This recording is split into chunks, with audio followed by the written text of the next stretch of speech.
What are various provisions of Scheduled Caste and Scheduled Tribes Prevention of Atrocities Act of 1989? In this session, we will discuss about caste-based atrocity in India. We will also discuss about SC/ST Act of 1989. Caste-based atrocities in India remain a major challenge rooted in deep-seated historical, social, and economic disparities. Despite robust constitutional and legal safeguards, robust constitutional and legal safeguard के बाद भी India में caste based atrocities major challenge बने हुए हैं। Constitutional and legal framework to protect SC and STs. SC and STs को protect करने के लिए कॉन्स्टिट्यूशनल एंड लीगल फ्रेमवर्क क्या है? Fundamental rights, article 14 equality before law, article 15 prohibition of discrimination on ground of religion, race, caste, sex और place of birth, article 16 equality of opportunity in public employment, article 17 abolition of untouchability in any form, DPSP, article 46 direct the state to promote the educational and economic interest of the SC/STs। DPSP article 46 के अंदर state को direct किया गया है कि वो SC/ST people के educational and economic interest को प्रोमोट करे। The Scheduled Caste and Scheduled Tribes Prevention of Atrocities Act 1989. This is the main legislation to prevent atrocities against SC and ST and provide for a special code for the trial of such offences. SC and STs को atrocities prevent करने के लिए schedule caste and schedule tribe prevention of atrocities act 1989 एक main legislation है और इस act के अंदर ही इस तरह के ऑफेंस के ट्रायल के लिए स्पेशल कोड प्रोविजन की गए हैं। Production of civil right act 1955 this act penalise the practice of untouchability. Untouchability के प्रैक्टिस को पेनलाइज करने के लिए production of civil rights act 1955 है इंडिया के अंदर। Prohibition of employment as manual scavengers and their rehabilitation act 2013 aims to eliminate manual scavenging, a practice inextricably linked to caste। India में manual scavenging को eliminate करने के लिए prohibition of employment as manual scavenging and the rehabilitation act 2013 ये important act है। SC/ST prevention of atrocity act 1989। The SC/ST Prevention of Atrocity Act 1989 is a crucial Indian law aimed at preventing, punishing, and redressing violence, social discrimination, and humiliation against SC/ST community।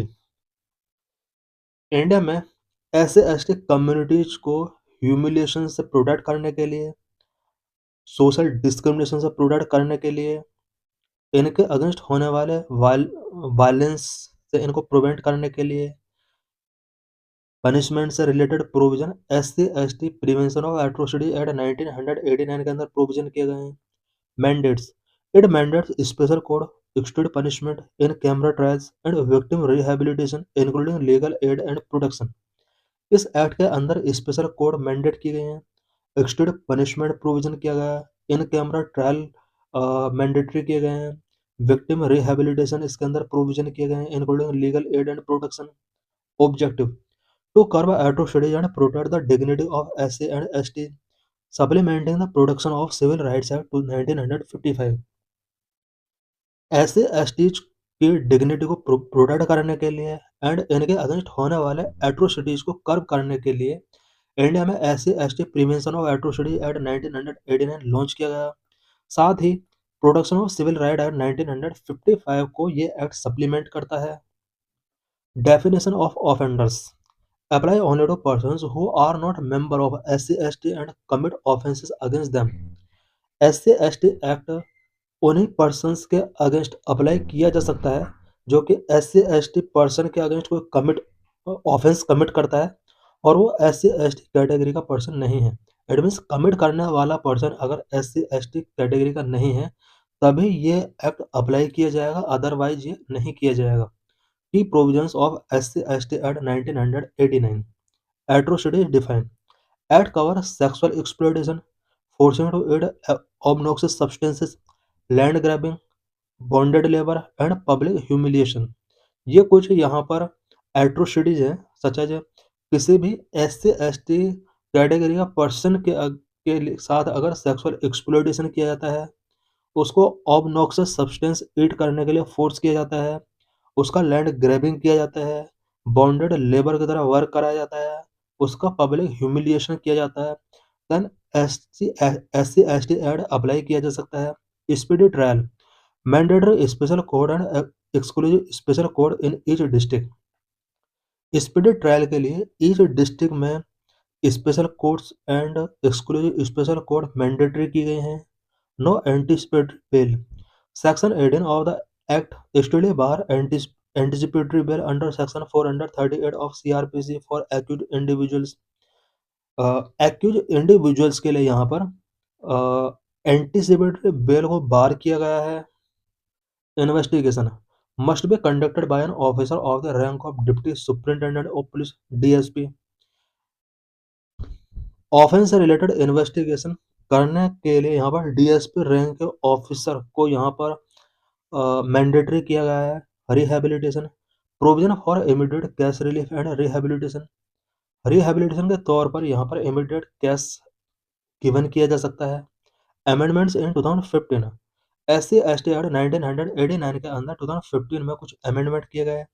The 2015 amendment strengthen the act by adding more type of atrocities. कुछ इसमें atrocities के types को add किया गया, such as number 1, preventing the use of common property resource and किसी भी SC/ST person को अगर कॉमन प्रॉपर्टी रिसोर्स के यूज करने से प्रिवेंट किया जाता है, देन वो SC/ST एक्ट के अंदर काउंट किया जा सकता है। गारलैंडिंग विद फुटवियर गारलैंडिंग किया जाता है। It also established that no offense is not committed if the insulting words are not used within the intent of humiliate based on caste. Implementation and oversight. The union government must submit an annual report to the parliament on measures taken by the state to enforce act. SC/ST act को enforce करने से related various state ने कौन कौन से major taking किए हैं, इससे रिलेटेड यूनियन गवर्नमेंट को एनुअल रिपोर्ट पार्लियामेंट के अंदर सबमिट करना होता है। की punishment detail under SC/ST act.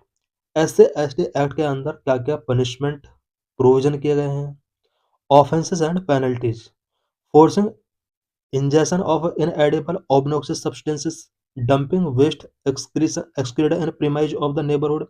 ये कुछ यहाँ पर ऑफेंसेस हैं जो कि SC/ST एक्ट के अंदर काउंट किए जा सकते हैं। इट मीन्स SC/ST पर्सन के अगेंस्ट अगर इस टाइप के ऑफेंसेस किए जाते हैं, देन SC/ST एक्ट अप्लाई किया जा सकता है। किसी भी पर्सन को अगर ऑब्नॉक्सियस सब्सटेंस या इनएडिबल सब्सटेंस इंजेक्शन करने के लिए फोर्स किया जाता है, डंपिंग वेस्ट एक्सक्रीड इन प्रीमाइजेज और नेबरहुड। किसी भी SC/ST पर्सन के प्रीमाइजेज में अगर वेस्ट या एक्सक्रीड डंपिंग किया जाता है। टॉन्सरिंग, फोर्सिंग टू कैरी कारकासेस और मैनुअल स्कैवेंजिंग। कारकासेस को कैरी करने के लिए, मैनुअल स्कैवेंजिंग करने के लिए अगर फोर्स किया जाता है। Sexual exploitation including touching in the touching in the sexual manner without consent और using gestures words of a sexual nature. Garlanding with footwear, forcing to leave home और विलेज। SC/ST पीपल को अगर home और village को left करने के लिए force किया जाता है। Abusing by caste name in public, caste name से अगर एब्यूजिंग किया जाता है पब्लिक में। Minimum and maximum sentence, minimum of 6 month imprisonment extending to 5 years और more up to life imprisonment और death penalty for specific heinous crime. SC/ST people के against इस तरह के क्राइम अगर किए जाते हैं, देन पर्सन को 6 मंथ से 5 year तक का इम्प्रिजनमेंट हो सकता है। साथ ही हीनस क्राइम के केस में डेथ पेनल्टी तक का भी प्रोविजन किया गया है। Public servant neglect, section 4, non SC/ST public servant who wilfully neglect duties under the act face imprisonment up to 6 month. इस एक्ट के अंदर ये भी प्रोविजन किया गया है कि कोई अगर नॉन SC/ST पब्लिक सर्वेंट है और वो SC/ST के रिस्पेक्ट में विलफुली अपनी ड्यूटीज को परफॉर्म नहीं करता है, इट मीन्स वो अपनी ड्यूटी को नेग्लेक्ट करता है या फिर वो किसी केस से रिलेटेड सही तरीके से एक्ट नहीं करता है जो कि SC/ST पीपल के वेलफेयर में है, then उस पर्सन को भी 6 मंथ तक की यहाँ पर इम्प्रिजनमेंट हो सकती है। Causes of caste based atrocities in India. India में कास्ट बेस्ड एट्रोसिटीज के क्या क्या कॉजेज हैं? Number 1, deep rooted caste hierarchy. Number 2, feudal power dynamics. Number 3, economic marginalisation. Number 4, political factors. Number 5, assertion of rights. Deep rooted caste hierarchy. The traditional caste system perpetuated notions of superiority and inferiority, normalizing discriminatory attitudes and violence. Number 2, feudal power dynamics. In rural areas, dominant land-owning caste often maintain power over landless Dalits, leading to conflict when Dalits assert their rights. Number 3, economic marginalization. Limited access to education, employment, and resources make marginalized communities vulnerable to exploitation. Number 4, political factors. Political factors uh, sometimes exploit caste identities for electoral gain, which exacerbating tensions. Number 5, assertion of rights. Rising awareness and political assertion among Dalits Adivasis often lead to a violent backlash from dominant communities. Consequences of caste-based atrocities. Caste based atrocities के क्या-क्या consequences हो सकते हैं? Number 1, human rights violation. Number 2, social fragmentation. Number 3, obstacle to development. Number 4, psychological trauma. Number 1, human rights violation. Caste based atrocities infringe right to life, dignity, equality and liberty. Number 2, social fragmentation. It deepens social divisions and erodes trust in state institutions, law enforcement and the justice system. Number 3, obstacles to development. Limits access to opportunities, hindering the overall progress and development of marginalized community and the nation. Number 4, psychological trauma. Victims often suffer from social exclusion, low self-esteem, and mental health issues.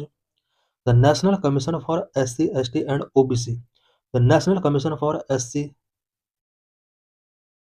the National Commission for SC, NCSA, and National Commission for Scheduled Tribe (NCST) are constitutional bodies established under Article 338 and Article 338 of Constitution respectively. India में national commission for SC and national commission for ST ये constitutional bodies हैं और article 338 and article 338 के 8A के according ये establish किए गए हैं। National commission for backward classes, it means NCBC is a statutory body under NCBC Act of 1993. NCBC एक स्टेचुटरी बॉडी है जो कि NCBC Act 1993 के अकॉर्डिंग एस्टेब्लिश किया गया है। The National Commission for SC, ST and OBC are responsible for safeguarding the rights, monitoring welfare measures and promoting the socio-economic development of these communities. These commission function with the power of a civil court to investigate complaints. These commissions submit report to the parliament or governor and advise the government on matters affecting these communities. Latest NCRB 2025 data on caste-based atrocities. India में होने वाली cast based atrocities से related NCRB का 2025 का क्या data है? Cases against SC. There were 57,789 cases registered for crimes against SCs in 2023. A slight increase of 0.4% over the 57,582 cases reported in 2022. 2022 के compare में 2023 में SC के अगेंस्ट होने वाले क्राइम्स का जो नंबर है वो इंक्रीज हुआ है, एट मीन 0.4% तक ये इंक्रीज हुआ है। Cases against ST, a sharp increase of 28.8% was seen with 12,960 cases registered in 2023, up from 10,064 cases in 2022.